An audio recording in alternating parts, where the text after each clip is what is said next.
In this video, we're going to be taking a look and analyzing and dissecting everything that happened in the AM session of day 3. A big change. If you're a McLaren fan, Lando Norris fan, you might want to turn away and not listen to this one. A massive change from what we've seen yesterday, but also something that I could sort of see in the car as well. A bit of over rotation now leading to massive mid-corner and exit oversteer. If you're interested in what my thoughts are on the session, definitely keep watching.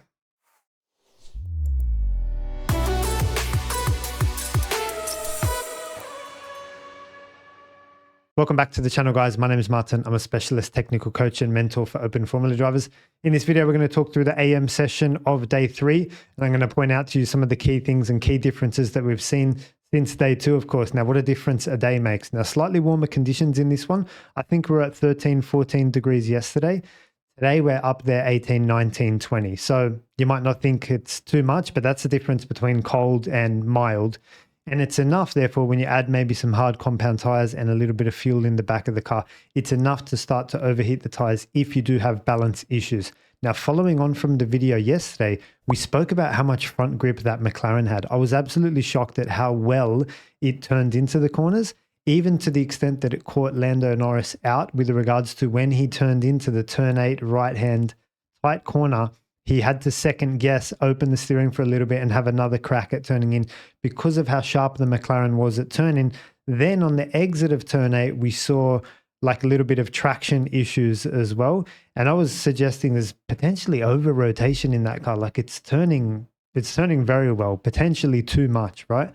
And that's exactly what we see today. Now check this out. Really what's interesting on the exit, I'm not sure if you picked it up, but the car's got so much rotation in it that at this point, it's a traction issue for Lando. And I would have ordinarily thought that this was just, driver putting too much throttle down or whatever. But then today on day 2, I've seen Oscar have the same issues as well. Every time we cut to Lando Norris, as near as makes a difference, that car was swapping ends on the mid corner to the exit at turn 4. And that was really the problem corner for Lando.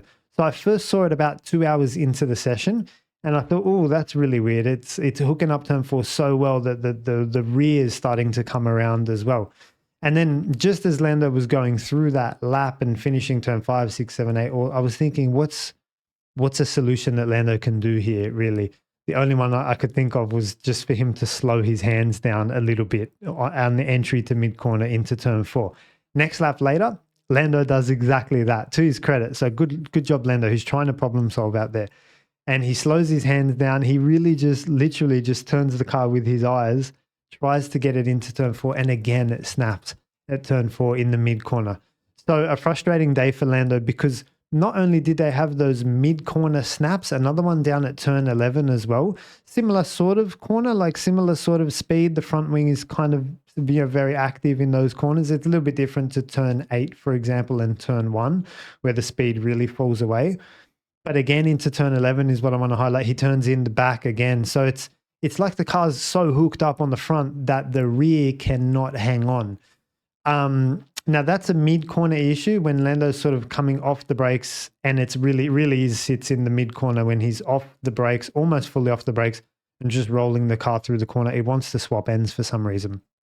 Now, the other issue that McLaren is having is that once they get to the exit of the corner, also putting the traction down, we saw, and it's not a totally different thing, but it's different to the mid-corner issue, which is more of a momentum thing. When he goes to put the throttle down, it's also got traction issues. So that's obviously got to do with the squat of the car, like how much weight comes over the rear when he pushes the throttle. It's got to do with the engine mapping, how Lando introduces the throttle, what gear he's in.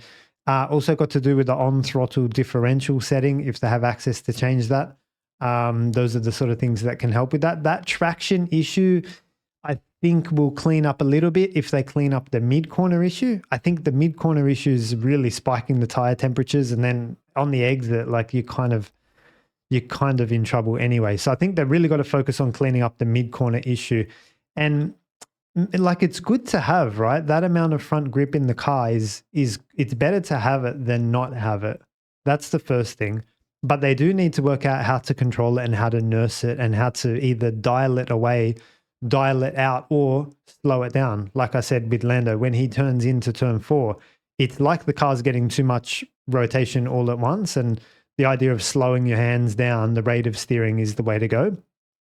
So some of the options they could look at there, if they wanted to leave the mathematics of the car and, leave the way it's set up and leave the roll bars and leave the wing and blah, blah, blah, would be just to slow the steering rate down a little bit and just allow the car to go into the corner a lot more gradually.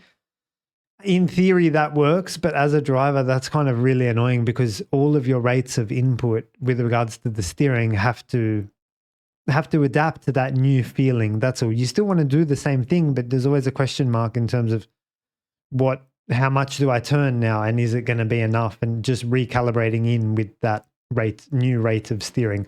That's one change that I can think of. The two others that came to mind were the front roll bar, trying to stiffen it and put a little bit more load on the outside front to make it understeer a little bit. Give the front tires a bit more work to do so that they're not so powerful. The other solution I thought of would be front wing. Now, front wing's not a bad one because if you dial off front wing, then you get top speed implication as well, like a better top speed implication.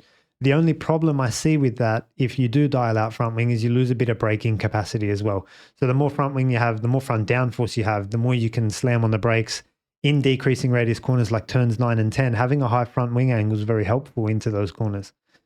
So if you dial it out to fix your mid-corner problem, you might have less braking capacity, but look, you'll make it up in top speed. So those are the sort of things in which I'm thinking they need to change. Now, I was very surprised to see that McLaren, like I saw this yesterday, potential over rotation into turn 8. I'm going to link it in the description.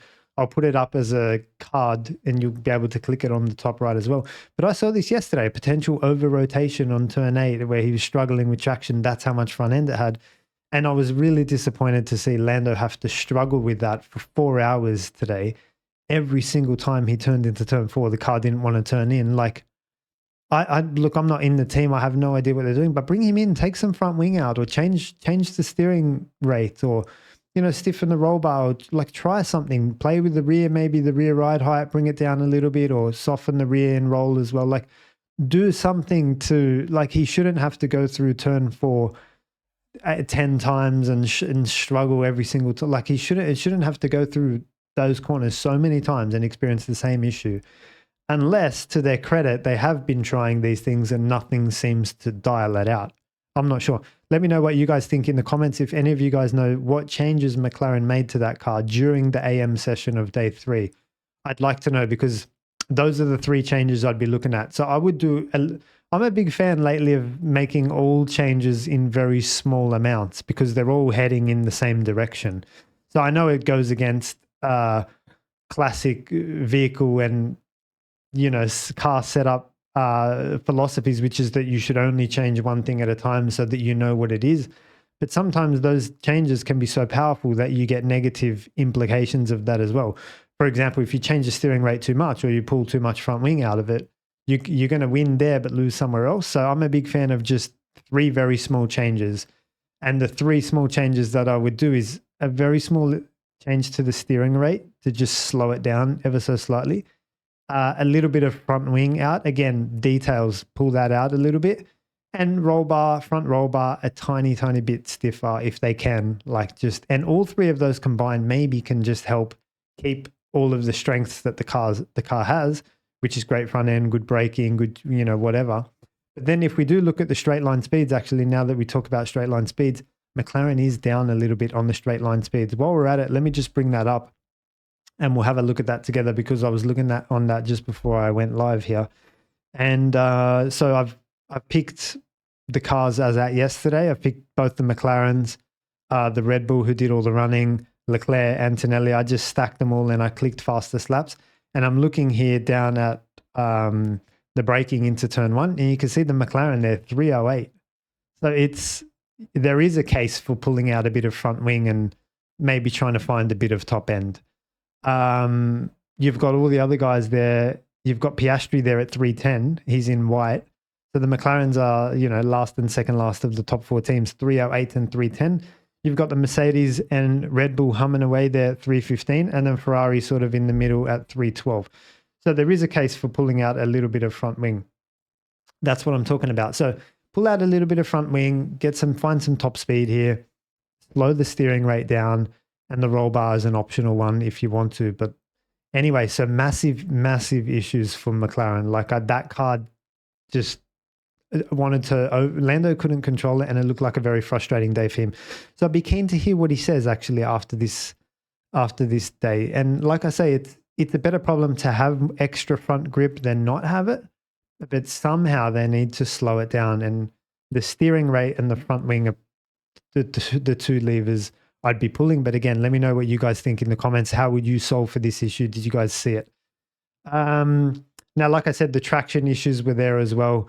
Again, I'd probably focus on the mid corner and see if that cleans up the traction.